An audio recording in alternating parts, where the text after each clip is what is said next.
Hi. Great. Well, thank you very much for this moment. It is just always so amazingly refreshing to see a room full of women. It is inspiring and it is so totally energizing. So thank you, and the men who are here.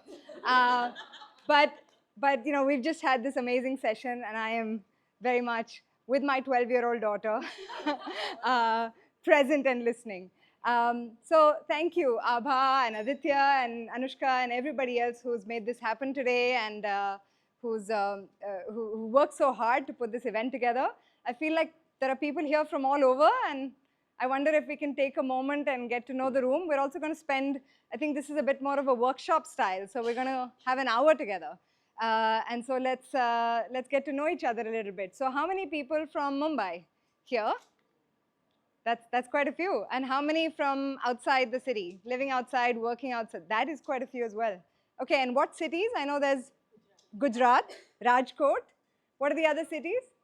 Bangalore, Delhi, Chennai, Pune. Wow, okay. Further away from Pune, where are you from? A really small town called Sangamne near Nasik. Near Nasik? Okay, called Sangamne. Okay, all right. And how many parents in the room? There are a few, yeah. How many people below 30 in the room? Wow, okay. Okay, I am glad I asked. I was going to start with 30, but I'm really glad I went for below 30. How many 45 and over? Okay, clearly the minority. Okay, feeling the room and feeling out of place. Wonderful. Human-centric leadership. So I thought we'd talk a little bit. I mean, I know these sessions have been about all the business stuff that we talk about and the stuff that we need to make our businesses successful. I know there's someone here from one of our investor companies, Lightbox as well. And I think you spent a lot of time yesterday talking about that, right? So today is a little bit more about just our whole selves, our sense of humanity, who we are, what makes us who we are. And then there's this big idea of leadership. And I feel like so many of us get caught up in this definition of what it is to be a leader. You know, what makes us a leader? We're all driving towards leadership. We're projecting ourselves as leaders or feeling the need to. And often it's masked. It's coming from a place perhaps of some insecurity, some anxieties, some need to feel like you gotta project yourself in a certain way to earn a seat at the table. So I just thought we'll break it down a little bit, try and be as honest as we were in the previous conversation. I work in mental health, so we really break it down and then try and build it up again. But really try and find an honest exploration into maybe what makes us ourselves and gives us our sense of self and how we then show up as leaders. Yeah? So is there anybody in the room who doesn't have a phone? Because we're going to do a Mentimeter thing to kick us off. Yeah, we're all good? Okay, great. So there are all these ideas of leadership, right? Big ideas about collective action and impact and sort of evangelizing and raising funds. And I've had many disastrous fundraising meetings where people didn't want to like turn their chair to the woman in the room. I had one of them, by the way, where someone kept calling me Rachna. And oh, you can't hear. Okay, sorry. So this investor, he kept calling me Rachna. And after the third time he called me Rachna, I was like, I'm sorry, are you talking to me? I thought you were talking to Rachna. He turned his chair and wrote the check, which I did not take. But these are all things that one goes through as one tries to figure out and what our path is. But sorry, this is the Mentimeter. Okay, so you're all on the Mentimeter, and we're going to spend a moment thinking about what are the top 3 words that come to you when you think about your leadership. How do we go back? Okay, we're going to go back with Sakshi over here. If we can get the scanner on, and let's spend a minute and think about when we talk about leadership in the way that we show up for ourselves in our lives. That's the Mentimeter scan and code. I'm going to move out. What are the top 3 words that come to your mind when you think about leadership? Values that might be core to you, what you aspire to be, what you admire in your role models perhaps. And then we'll, if everyone's got the code, yeah, I think so, we'll switch over. Okay, great. Try and keep to a word, one word, empathy, yeah. Growth, vision, humility, humble, wisdom, yeah. Being an enabler, I like that, have my back. Growth for all. Yeah, leading by example. So the word cloud tells you what are the things that are sort of common to a lot of us. So honesty, empathy, growth, vision, inspiration, authenticity. There we go. We're getting there.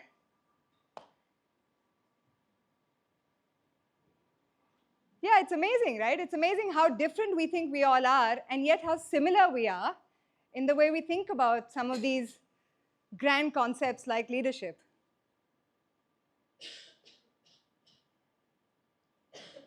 Courage. How many people think it takes courage to be a human-centric leader? Inspire, learning, human. To have a growth mindset. Firm. There's a little firm in there as well. Fantastic. Ambition, exuberance. Wow. Yeah. Feeling exuberant as a leader. That sounds aspirational. Gardener, I like that. Someone's planting a garden as a leader. Wonderful. With all the nurturing. Beautiful. Yeah. I think we're almost done, but this is what we believe as a collective when we think about leadership.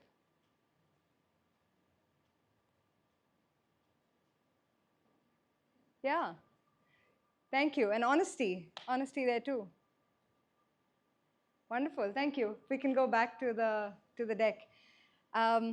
It's wonderful to see and get in touch with what makes us the leaders that we are and how we value certain values and principles, and maybe that define us, and what we attribute our success to or our version of leadership to.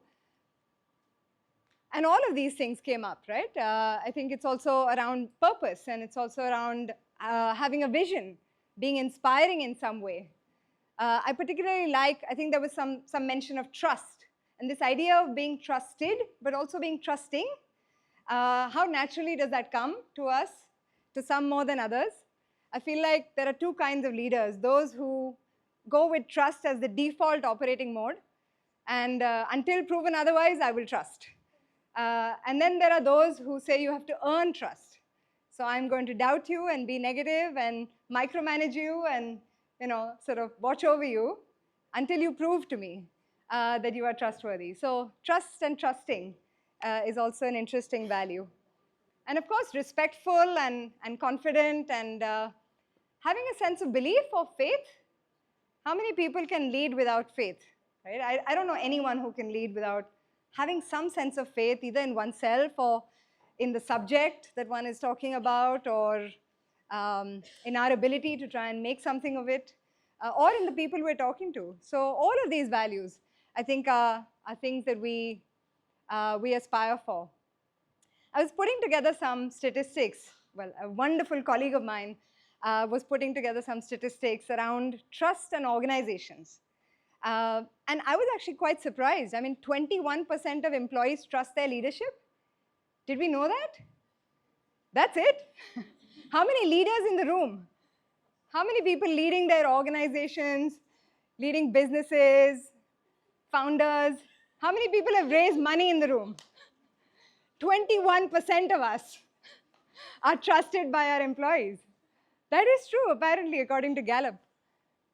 People at high trust companies, though, report 74% less stress, 106% more energy at work, 76% more engagement, 40% less burnout. That's a important ROI metrics, if nothing else. I work in mental health. We don't think about productivity and ROI. We think about wellness and, yeah, true healing. But anyways, employees with a sense of purpose at work are 5 times more likely to remain engaged.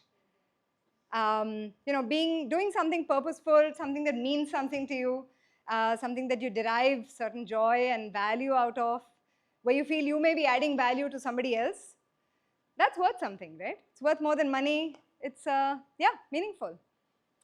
And 75% of employees want to experience more authenticity at work.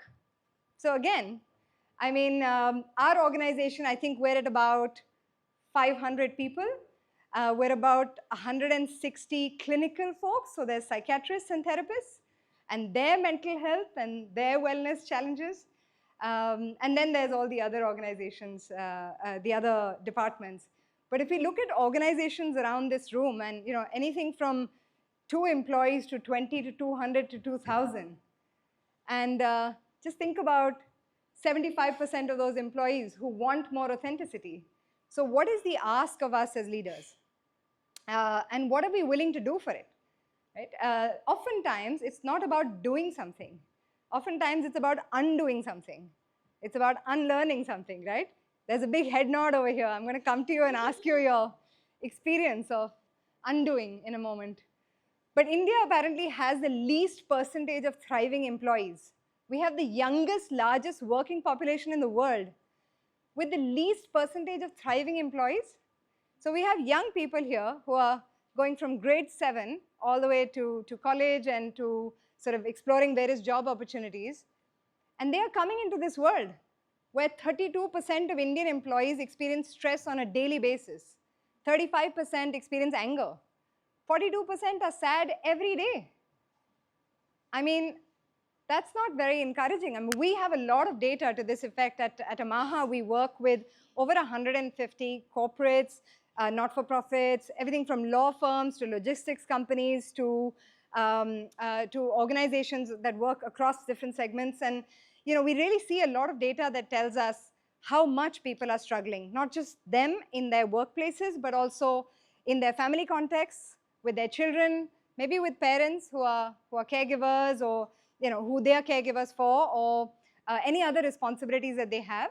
And how safe do they really feel in their organizations? Like, can you show up at work being 100% who you are on any given day, right? How many people can do that? Please don't raise your hands. I'm kidding. But you can, so that's phenomenal. But it's true, it's a real struggle. And so COVID has really shown us also how much of ourselves are we going to leave at home, how much are we going to carry onto our Zoom call, or whatever's happening in the next room.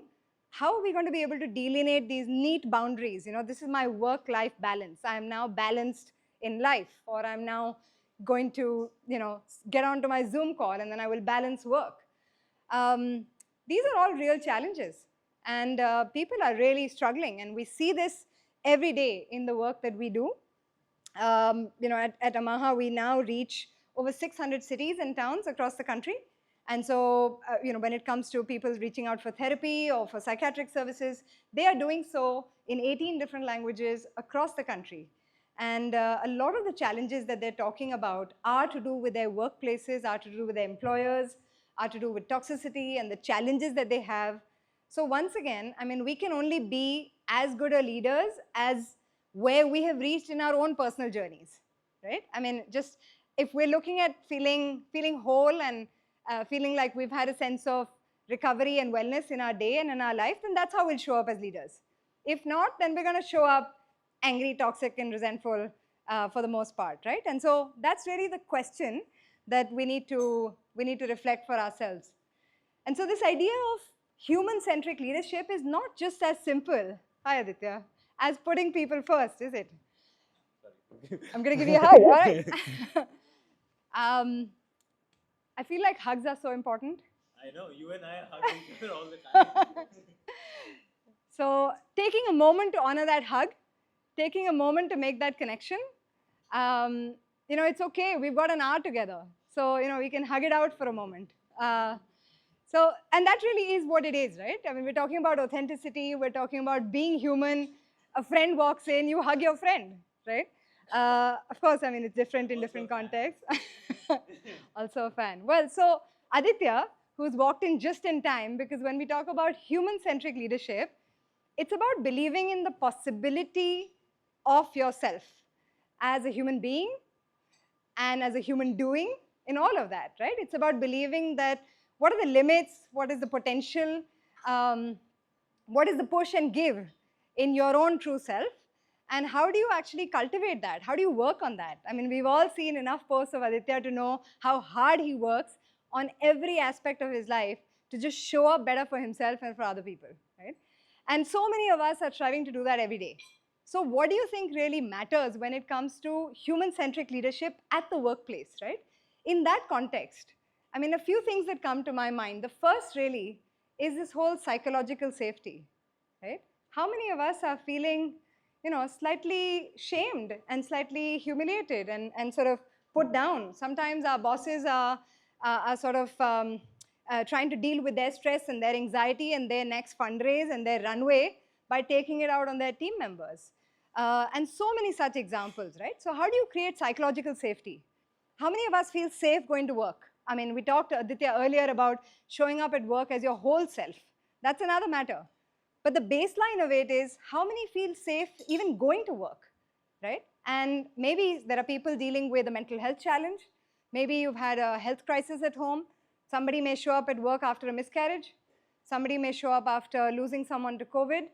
And what is the psychological safety and accommodation that is being made for your various needs? And so that really is something that we have to ask ourselves and is so important, having open communications around it, leaders themselves opening up with a degree of vulnerability and I suppose, yeah, being their whole selves. The second really is fostering a degree of autonomy. And how do we trust people with their life trajectories? How do we trust them to come together collaboratively? How do we really look at a culture of appreciation and not just appreciating people's mistakes, but also not just appreciating people's successes, but also their mistakes? How do we feel about saying, okay, that was a mess, and now let's pick it up and let's go from here? Is there enough safety in the organization to take that risk and to experiment and pick up after each other? And that's something we have to ask ourselves, because if we don't allow that of ourselves at home or in our own context, then we'll never allow it at work. And so how forgiving are we allowing ourselves to be is also the question. Being your whole self, this whole talk around authenticity, not being an imposter when it comes to authenticity, all of this is so important, right? And what does it really mean to be authentic? I wonder how ready we feel to explore that, because that really is the crux of being able to open up your own humanity, right? Being able to really come from saying, yes, I want to lead, but it's not about leading. It's about being who I am, and wherever I go and whatever comes from here is my path to wholeness and my path to leadership, right? And so that authenticity journey is more a journey inwards than outwards. And we have to ask ourselves whether, sitting in a fancy boardroom, looking at presentations, looking at people's external credentials that they put on LinkedIn is really the way to try and build that, or is it more about going within oneself, right? In the quiet and dark corners of our own life and existence. So the idea of authenticity is really an inward journey for me, certainly, and I'm hoping to leave that nudge in the room. And the last really is to empower people to actually realize their potential. And in a way, that is also linked to authenticity. Because if you don't know who you are, or where you're coming from, or what you're good at and what you can and cannot do, then what potential are you going to build?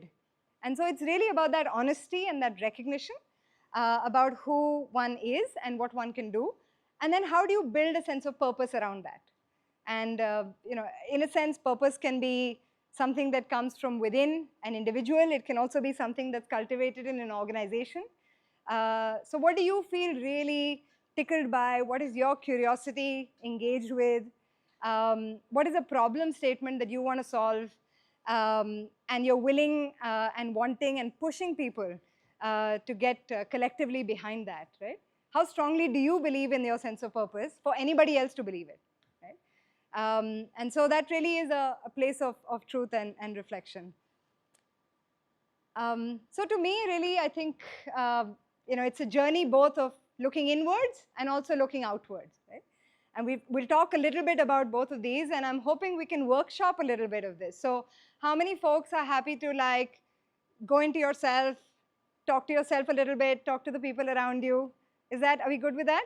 I think we have some chart papers also we'll pull out in a moment, but really just saying that it's about these two things.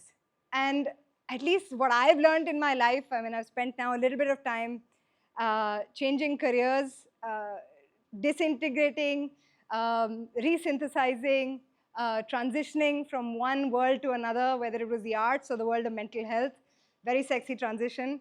But it really, for me, has been about looking inwards and what does it take? What are the building blocks to building the self? And then looking outwards and at communities like these. And hopefully events like these will cement that for all of us. And so what does looking outwards and building communities look like? And what is the role of those communities in your leadership journey? Why is this event important? Why should it never just be an event? And how do you make it something that is lasting and that is alive in your life and context through the year? Right? So I thought I'll tell you a little bit about my journey, spend maybe 2 minutes, and then we'll go off and unpack some of these self-exploration values. So my journey started with a big royal mess. As a young person in the 80s, I was born in 1980. And very early on in my life, I realized that I have a parent with a severe mental illness. A mental illness that is not known, not treated, not diagnosed. It's called schizophrenia. And I was only 5 years old, and my mother started showing symptoms of schizophrenia. And for the next 20 years, she went untreated and undiagnosed. And that really shaped a lot of my life. Initially, I just ran. I ran from everything. I played hockey, I played badminton, I swam. Basically, I just tired myself out just to make sure that I can come back home and fall off to sleep, and I don't have to actually deal with either my day or myself, right? And I know that I'm not alone when I talk about so many of us who deal with different kinds of adversities in our childhood. Now, the thing is that, with an average age of 30 in the room, if we feel that we've left that behind, that was then and this is now, it doesn't have any role in my life now, I've moved on, I've grown, I've built myself, we have to ask ourselves again, is that really true? Because we know that these things come back again and again as patterns till you don't work through them, right? And so in the context of my own life, I went from sport for the first decade or two to then saying I want to build something in the creative space and be as far away from mental health challenges as possible. Incidentally, and just to say that with a life shaped by a lot of dysfunctionality as a young person, mental illness, a lot of disruption as a child, and then it cost our family a lot for many years. My daughter sits here today, and the three of us, my mom, my daughter, and I, live together now in Mumbai.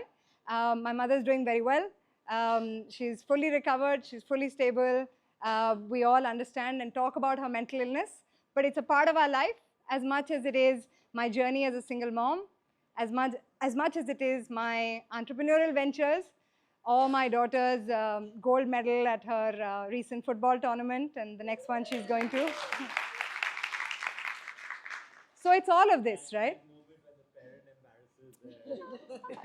This is the first moment that my daughter is ever attending a talk that I'm giving.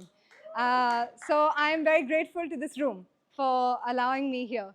But this is what we see, right? We see like fancy awards and recognitions and, 4 businesses and like an Aspen Fellow, an Eisenhower Fellow, and all of these wonderful things that we love to hear and talk about when it comes to ourselves. But that's the reason that I just thought I'll tell you a little bit about the contrast, because we all have this contrast in our life, right? There's always something that is invisible, that is behind the scenes, that is shaping us, that's making us who we are.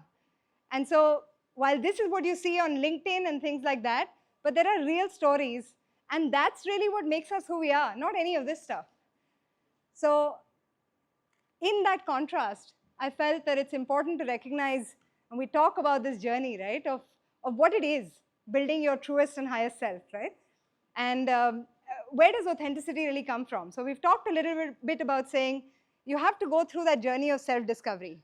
So I went through maybe 10 years of running the India Art Fair, which is something that I started. It was a phenomenally rewarding period of my life. And to be able to build something in your early 20s, you have no idea, you have no plan. I literally wrote the business plan on an airline sickness bag and went and gave it to my boss and asked him to fund it, and it worked from there. So I think the journey of the India Art Fair was one of maybe just trying to build something and trying to distract myself from the realities of my own life. But 10 years later, and actually by about year 7 or 8, I was ready to like move on. And so the idea was to sell this business and then really work in the space that matters the most to me, which is in the space of mental health. I'm now the co-founder of Amaha, together with Dr. Amit Malik, and we're probably the largest mental health player in the country today. We did 100,000 sessions last year. We're building our first hospital in Bangalore. It should open next month.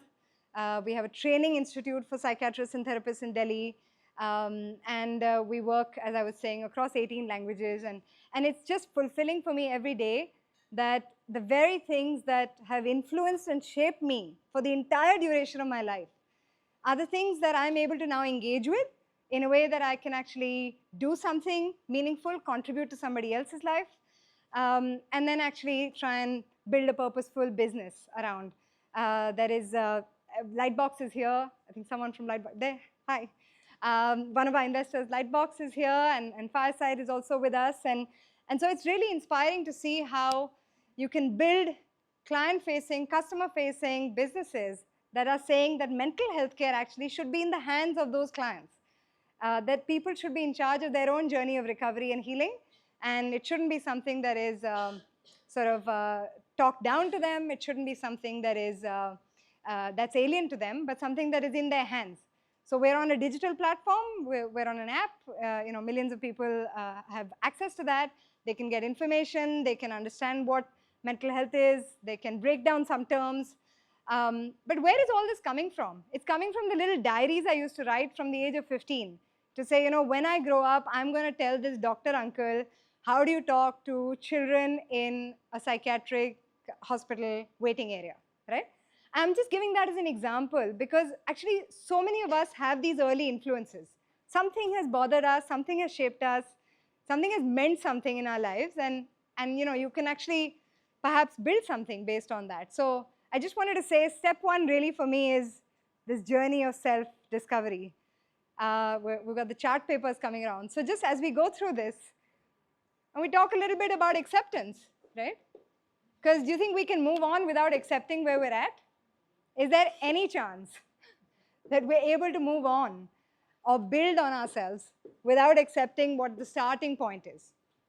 And so to me then, it really is about looking at how we accept wherever we are and our whole selves, right? Whatever shape or form that might be in. Great, yeah, thank you for the chart papers.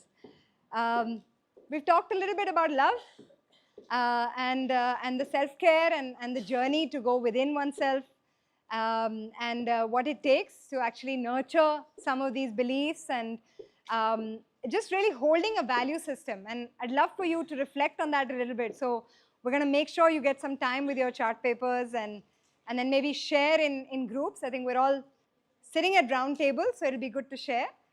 And we'll workshop that a little bit. What are the beliefs that we want to nurture, right?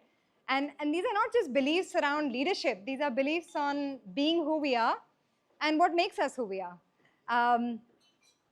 So all of that, to me really, at least in the context of work, in the context of building something purposefully, is the only way and is the most sustainable way to get to any place of sort of purposeful self-actualization, right? Okay, so have we all got chart papers now? Is there anybody who doesn't have, any table that doesn't have access to chart paper? I think over here. Oh, you got it. Okay, great. Okay. So we've talked a little bit. I'm going to set us up for a group exercise now. And we're going to do it. We've got half an hour, so that's perfect. And we'll do it as small groups in the table. For anyone who wants to like go quiet, go private, and go within themselves, you can use the Mentimeter as well, okay? So it's anonymous, and so if you don't want to like participate it in a group way, feel free to like do your own thing. But what we're going to do, okay, I'm going to set us up. So we've got 2 questions, and we will do them one at a time, yeah? And we've got time for this, so we'll spend 10 minutes maybe each table workshopping it a little bit, talk about it amongst yourselves, and then pick a person from the table that can actually share what the group's reflections were. Yeah, what are the key threads that stand out? And so the first question is, where does our sense of self come from? Yeah, that's the first question. What are the positive or negative influences that have shaped us? So where does our sense of self come from? That is the first question. Yeah? And the second question, we can get to it separately or you can workshop at the same time, is what are our key barriers? Yeah? What are the barriers that we have faced in the course of our life? I talked about some in the earlier slide. Yeah?